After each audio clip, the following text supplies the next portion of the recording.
Hello friends, welcome to Communication Skills for Everyone. In this channel you are going to learn English language skills, personality development, vocabulary and all-round development. Hello friends, welcome to Communication Skills for Everyone. If you are watching this channel first time, please subscribe for more academic and educational videos. Today, let us learn stainless steel, Patregalu, the essay by the contemporary Kannada writer by Vasundhendra. So, stainless steel Patralu is a documentation of a woman, especially writer's mother's obsession with steel vessels and her sense of empowerment, which also is her identity. So, the description of the Patreli, so here the leaf, it is a poor replacement for a plate. The plate, right, in which food is served, a mango leaf is used to serve ghee to display the economic condition of that humble household.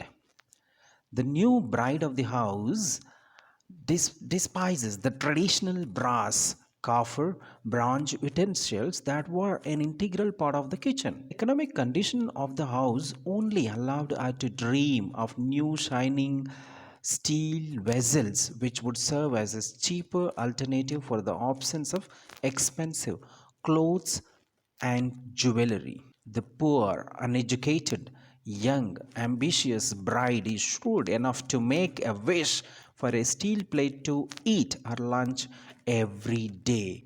The clever woman uses her pregnancy as an excuse to change a system, that is cultural practice that had existed and practiced for decades. The entry of one steel plate into the kitchen served as a passport to many more steel utensils that would make a thoroughfare entry. This replacement of old traditional copper, brass, bronze utensils by the modern stainless steel ones is a brilliant example of an urban phenomena that can be modernization. It is noteworthy for the reason that it commences in the women's kitchen. So, the need to be recognized, empowered, seems to be an innate need, and it manifests in the form of material possession. The need to embrace the trends of the urban cultures, which result in the acceptance of change happening in the familiar surroundings. The entry of one steel utensils and their ever increasing numbers to play their designated roles or labeled as necessities or essential things, a different utensil for a specific purpose, which invites to the customerist world.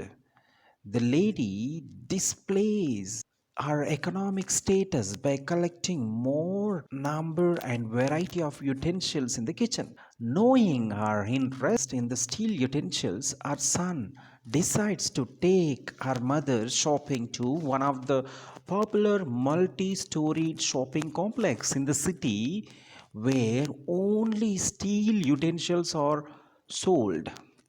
It is also his way of making up for the last box filled with steel utensils that were gifted to his sister during her wedding. Her longing and obsession of new steel utensils ends with the death of her husband.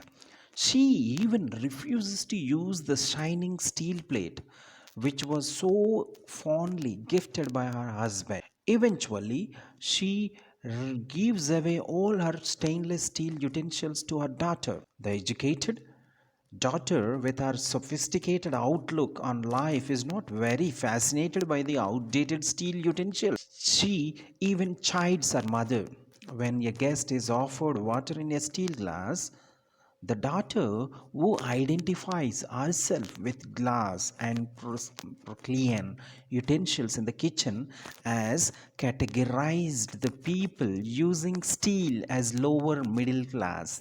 The daughters desire to be identified as an elite class, which is a higher social order, is evident in our adoption to modern cookware in the kitchen. So, through the utensils continue to be an integral part of domestic sphere, which is the kitchen.